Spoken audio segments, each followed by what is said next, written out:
அனைவருக்கும் வணக்கம். இப்போ எதை பற்றி பார்க்க போகிறோன்னா, இப்போ சோசியல் மீடியாவில் கொஞ்ச நாளாக மெசேஜ் வருது. வர்ற தமிழ் சினிமா எல்லாமே பார்த்தீங்கன்னா, மீம்ஸ் கிரியேட்டர் அப்புறம் யூடியூபர்ஸ் இவங்களால தான் மெயினாக வந்து ஃப்ளாப் ஆகுது அந்த மாதிரி சொல்லி நியூஸ் போட்டுருக்காங்க. ஸோ நம்மளும் ஒரு மீம்ஸ் கிரியேட்டராக இருக்கிறோம், நம்மளும் ஒரு யூடியூபர்ஸாக இருக்கிறோம். ஸோ இதை வந்து தெரியப்படுத்துறதுக்காண்டி தான் போடுறோம். இப்போது நம்ம 90s கிட்ஸ் அதனால் அதுலேருந்தே வருவோம். இப்போது 90s கிட்ஸ் காலத்தில் பார்த்திங்கன்னா நம்ம கேப்டன் எடுத்து விஜயகாந்த் படத்தை பார்ப்போம். அந்த படத்தில் பார்த்திங்கன்னா கேப்டன் பிரபாகரன் படத்தில் பார்த்திங்கன்னா அந்த படத்தோட கதையை டைரக்டர் நம்பியிருந்தார்.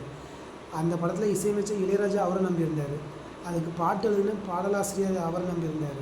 அதில் நடித்த வில்லன் கேரக்டரில் நடிச்சிருந்த துணை நடிகர் எல்லாமே நல்லா பண்ணியிருந்தாங்க. அவங்க ஒவ்வொருத்தரும் அவங்கள நம்பியிருந்தாங்க. படமும் யூனிட்டியாக இருந்தது. அதனால் படம் வெற்றி அடைஞ்சிது. அன்றைக்கி வந்து நான் தான் பெரியவன்னு சொல்லி கிடையாது, அதில் எல்லாருமே முக்கியம், எல்லாருமே நடிச்சிருந்தாங்க. அதனால தான் படம் ஹிட் ஆச்சு. இன்றைக்கி என்ன ஆகுது? இப்போ இன்றைக்கி பார்த்திங்கன்னா படம் வந்து ஹிட் ஆகுதுன்னா ரெண்டு தான் காரணமாக்கிறாங்க. நான் நல்லா கவனித்தது பார்த்திங்கன்னா அதை ஓப்பனாகவே சொல்லிடலாம். ஆனால் பழைய வேறு ஒருத்தவங்க படம் வந்து நல்ல கதை மக்கள்கிட்ட போய் ரீச் ஆகுதான்னு சொல்லி பார்க்க மாட்டேங்கிறாங்க. படம் வந்து எவ்வளோ பெரிய பட்ஜெட் ஒன்று, அப்புறம் படத்தில் யார் நடிகருங்கிறத ரெண்டாவது, படத்துக்கு யார் இசை, இந்த ரெண்டும் தான் வந்து இவங்க தீர்மானிக்கணும்னு நினைக்கிறாங்க. அப்படி கிடையாது.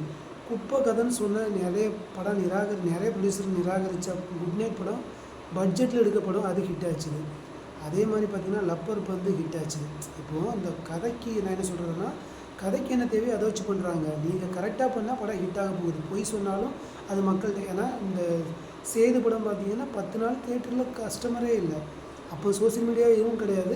ஆனால் மக்களுக்கு பிடிச்சிருந்தா போய் பார்ப்பாங்க. என்ன தான் பொய் சொன்னாலும் போய் பார்ப்பாங்க. இப்போ சாப்பாடு முதல் எதுவாக இருந்தாலும் சரி தான், மக்களுக்கு வந்து பிடிக்கலான்னு சொன்னாலும் ஒன்ஸ் அதை வந்து என்னென்னு சொல்லி டச் பண்ணி டேஸ்ட் பண்ணி பார்க்க விரும்புவாங்க. ஸோ வந்து இப்போ சமீப காலமாக படம் ஏன் ஃப்ளாப் ஆச்சுன்னு நான் சொல்கிறேன். ஒரு 2 படத்தை நான் சொல்கிறேன்.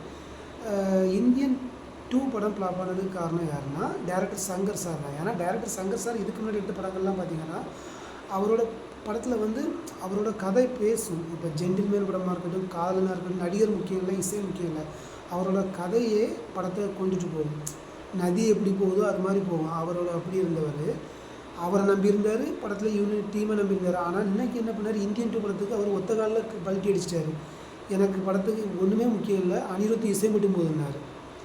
அதுக்கப்புறம் வேட்டையன் படம் ஃப்ளாப் ஆகிறதுக்கு காரணமாக நம்ம சொல்லலாம் நம்ம தலைவர் ரஜினிகாந்த் தான். அவர் தான் எனக்கு வந்து அனிருத் இசை வேணும்னு சொல்லி தலைவர்னார்.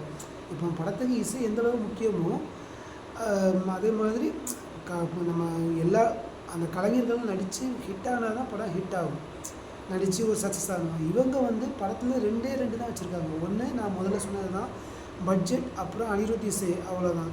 இது எனக்கு இந்த கங்குவா படத்தில் சொன்னாங்க இறைச்சலாக இருக்குதுன்னு சொல்லிட்டு.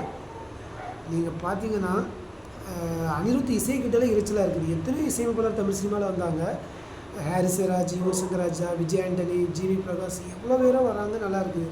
சம்மந்தமே இல்லாமல் ஒரு இசை, ஒரு சம்மந்தமே இல்லாத ஒரு இசை வந்துட்டு போகுது, அது அனிருத் தான். இந்த கால இளைஞர்களுக்கு பிடிக்கலாம். ஆனால் நம்ம வந்து இசையை ரசித்து படத்தெல்லாம் பார்க்குற நமக்கு வந்து அவரோட இசை செட் ஆக மாட்டேங்குது. படம் ஃப்ளாப் ஆகிறதுக்கு காரணம் பார்த்திங்கன்னா அனிருத்தோட இசையாக தான் இருக்குது. ஸோ வந்து தப்பு பண்ணதுக்கு முன்னாடி திருத்தணும்பாங்க. இந்த படங்கள்லாம் முழுக்க ஃப்ளாப் ஆகிறதுக்கு காரணமே பட்ஜெட்டுன்னு சொல்லி போட்டு அவங்க பண்ணுறது நல்லா இல்லைன்னு தான் சொல்ல முடியும். அதை போய் பார்க்காத பொதுமக்கள் விருப்பம். ஸோ வந்து இந்த ப்ரொடியூசர்கள் வந்து பார்த்திங்கன்னா படத்துக்கு வந்து அனிருத் இசை முக்கியம் இல்லை, படத்துக்கு இசை தான் முக்கியம். அது யார் வந்து கரெக்டாக கொண்டு போகிறாங்களோ அதான் முக்கியம். கதை, திரைக்கதை எல்லாமே முக்கியமாக இருந்தால் தான் அந்த படம் ரீச் ஆகும். ஸோ நீங்கள் வந்து பட்ஜெட்டை பார்க்காதீங்க, நல்ல கதையை வச்சுட்டு குட் நைட், லப்பர் வந்து அந்த மாதிரி படங்கள், இப்போ வந்து அமரன் இது மாதிரி வச்சு கூட நீங்கள் வந்து பட்ஜெட் படத்தில் வெற்றி அடையலாம்.